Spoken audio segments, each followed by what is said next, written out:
Time के बारे में बात करूँ तो घंटे के बेसिस पे पढ़ाई करना is not very efficient as per me. Elon इस पूरे प्रोसेस में फैमिली की तरह है। दिमाग खराब करने की ज़रूरत नहीं है कि इसमें एंगेज करेंगे, और जितना हो सके उतना नेगेटिव इंटरेक्शन से रिफ्रेन कीजिए।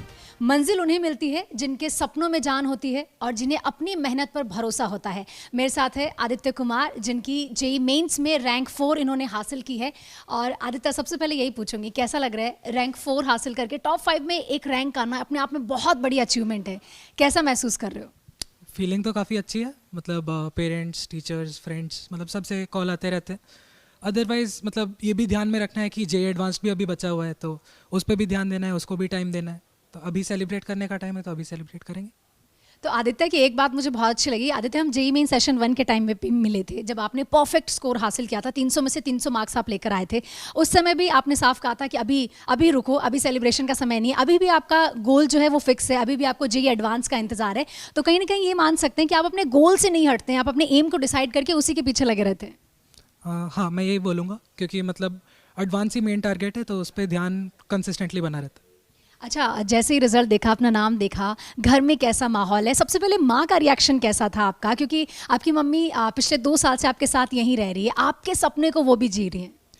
मतलब सेशन 1 के बाद पता चल ही गया था कि 300 ऑन 300 आ रहे, तो उसके बाद बस मेंस मतलब एनटीए कौन सी रैंकिंग क्राइटेरिया लगाता है इस पे डिपेंड करता है, और वो हमारे हाथ में तो होता नहीं।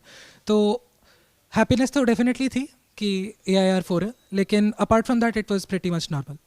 अच्छा, जो भी आपके जूनियर्स हैं जिनका नेक्स्ट टारगेट अभी जेईई मेन है, अच्छा उन्हें आप क्या कहना चाहोगे? कोई एडवाइस उन्हें करना चाहोगे? अपना रूटीन बताना चाहोगे? आपने कितने घंटे पढ़ाई की और ऐसी कौन सी चीज़ें हैं जो मैं कहूँगी आज आपको यहाँ ले आई है? मतलब अगर टाइम के बारे में बात करूँ तो घंटे के बेसिस पे पढ़ाई करना is not very efficient as per me. मतलब जब तक आपको लगता है आप अपने पीक एफिशिएंसी पे पढ़ाई कर रहे हैं तब तक अच्छा है। अगर आपको आपकी एफिशिएंसी डाउन जाते हुए फील हो रही है तो आप वहाँ पे ब्रेक ले लीजिए, किसी तरह का रिक्रिएशनल एक्टिविटी में एंगेज कर लीजिए। जैसे मैं कभी कभार गाने सुन लेता था, या फिर अपने दोस्तों से बात कर लेता था, या बैडमिंटन खेल लेता था।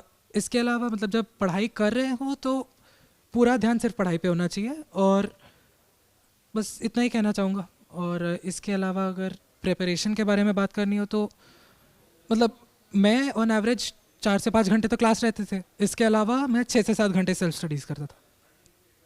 अच्छा आदित्य, 2 साल का लंबा सफ़र आपने एलन के साथ तय किया है, और हम कहते हैं कि हमारी जो स्ट्रॉन्ग पिलर हैं वो हमारी फैकल्टीज़ हैं, और वही हैं जो कहीं ना कहीं उन्हीं के दिशा निर्देश में आप यहाँ तक पहुँचे हैं। क्या कहेंगे एलन के बारे में? एलन आपके लिए क्या है?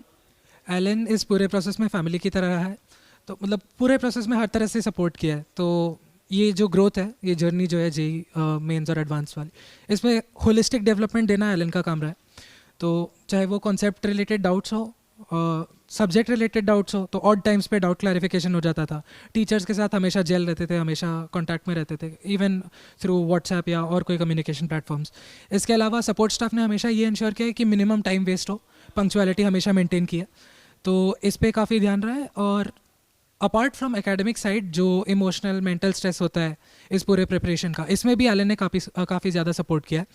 अगर किसी भी तरह का प्रॉब्लम आता था तो हम टीचर से जाके बात कर सकते थे, तो वो अपने पर्सपेक्टिव्स उस बात पे रखते थे। Sometimes they were just there to hear us out कि क्या प्रॉब्लम्स फेस कर रहे हैं, और उस पर गाइडेंस देना, मतलब that is a very important positive thing. अच्छा आदित्य, कोटा के बारे में क्या कहेंगे? बहुत सारे स्टूडेंट्स आप ही की तरह अपने सपने के लिए कोटा की ओर रुख करते हैं, कोटा आते हैं अपने सपने को जीने के लिए, उसे पूरा करने के लिए, लेकिन कहीं ना कहीं डिस्ट्रैक्शन भी हो जाता है जब वो किसी ऐसे शहर में आ रहे हैं जहाँ उन्हीं की एज ग्रुप के बच्चे हैं, जहाँ कहीं ना कहीं मतलब बहुत सारी ऐसी चीज़ें होती हैं जो उन्हें डिस्ट्रैक्ट कर सकती है उनके गोल से। आप उन्हें क्या एडवाइस करेंगे? ऐसी कौन सी चीज़ें हैं? मतलब सबसे बड़ी डिस्ट्रैक्शन तो करेंटली इंटरनेट ही है। तो मतलब इंटरनेट एक बहुत वाइटल टूल भी है और साथ में बहुत बड़ी डिस्ट्रैक्शन भी है।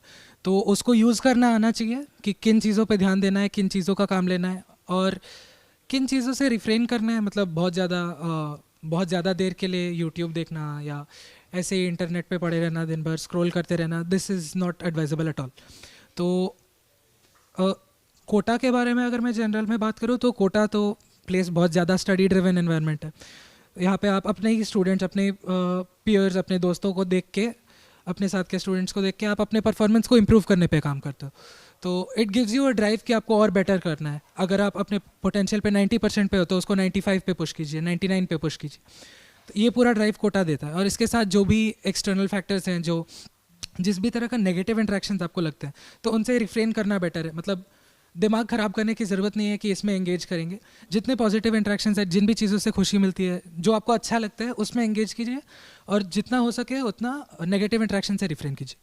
अच्छा, यहाँ पर हो, पढ़ाई कर रहे हो, अपने गोल के लिए, अपने सपने के लिए पूरे टाइम आप लगे हुए हो, क्लासरूम जाते हो, फिर सेल्फ स्टडी भी करते हो, जो डाउट्स आपको आ रहे हैं उस पर भी काम कर रहे हो, लेकिन इन सब के बीच में कहीं ना कहीं कभी कभी ऐसा होता है कि सेल्फ डाउट आ जाता है या फिर हम कभी कभी डीमोटिवेट हो जाते हैं। ऐसे में आपको ऐसी कौन सी चीज़ें हैं जो वापस से मोटिवेट करती है, और आपके साथ आपकी माँ का रहना आपके लिए कैसा है?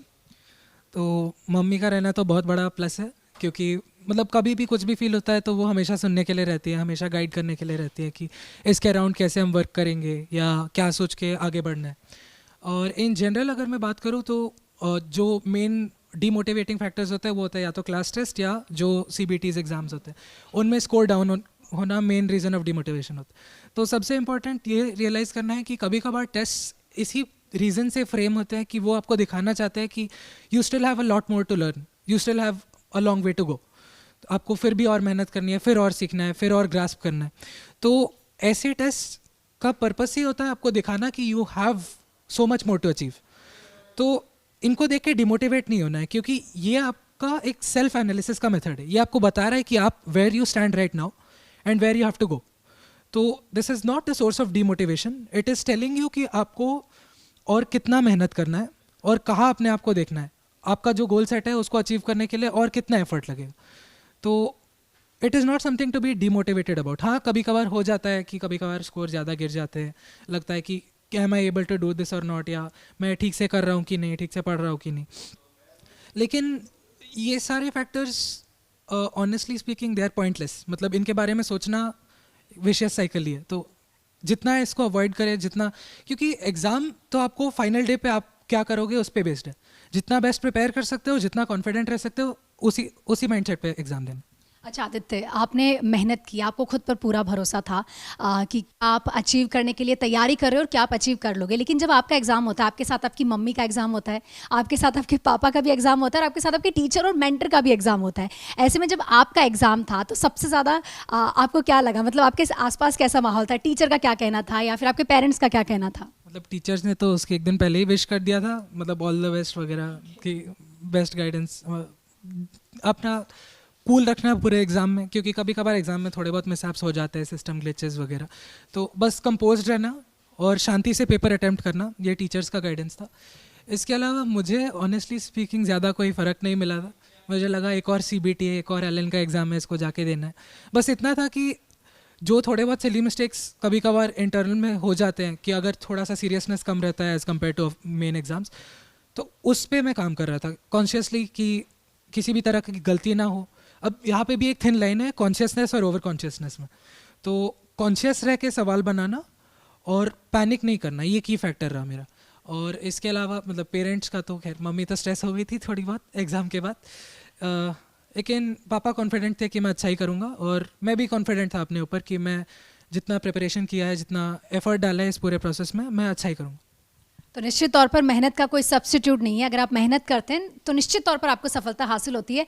और चलिए आगे बहुत सारी बातें करेंगे, लेकिन फिलहाल के लिए इतना ही, क्योंकि कुछ ही देर में सेलिब्रेशन को भी आदित्य एंजॉय करेंगे। और एलन की पूरी टीम की तरफ से आपको कॉन्ग्रेचुलेशन। Thank you.